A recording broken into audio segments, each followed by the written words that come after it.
ప్రజాభవన్లో బనకచెర్లపై చీకటి ఒప్పందం జరిగిందని మాజీ మంత్రి హరీష్ రావు అన్నారు.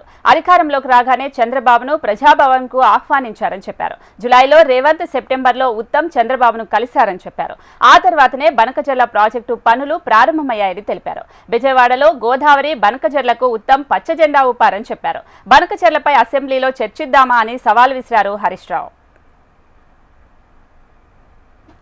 ఇప్పుడు చంద్రబాబు నాయుడు గారిని ఈయన ప్రజాభవన్కు పిలిచిండి ఈ మధ్యలో పోయిన సంవత్సరం. మీ అందరికి తెలుసు, జూలై 6, 2024 జూలై 6, 2024 నాడు రెండు రాష్ట్రాల మధ్య సమస్యలు పరిష్కరించుకుందామని ప్రజాభవన్కు చంద్రబాబు నాయుడు గారిని ఆహ్వానించాడు.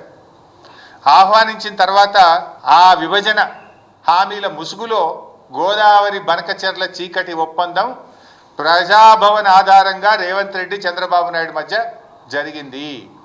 ఎందుకంటే జూలై 6, 2024 నాడు ప్రజాభవన్లో రేవంత్ రెడ్డి, చంద్రబాబు నాయుడుల మీటింగ్ జరిగింది. ఆ తర్వాతనే ప్రాజెక్టు పనులు స్టార్ట్ అయినాయి. రేవంత్ రెడ్డి గారు అదే రోజు ప్రజాభవన్ వేదికగా తెలంగాణ నీటి హక్కులకు మరణ శాసనం రాసిండు రేవంత్ రెడ్డి. ఆ తర్వాత ఏమైంది? జూలై 6, 2024 రేవంత్, చంద్రబాబు కలిసింది. సెప్టెంబర్ 13, 2024 ఉత్తమ్ కుమార్ రెడ్డి గారు సతీ సమేతంగా బెజవాడకు పోయి బజ్జీలు తినొచ్చిండు. అక్కడ సైలెంట్ అయిపోయింది. ఇక బెజవాడ బజ్జీలు తిని బెజవాడకు పోయి చంద్రబాబు నాయుడు సతీ సమేతంగా కలిసి గోదావరి బనకచెర్లకు ఉత్తమ్ కుమార్ రెడ్డి కూడా పచ్చ జెండా ఊపిండు.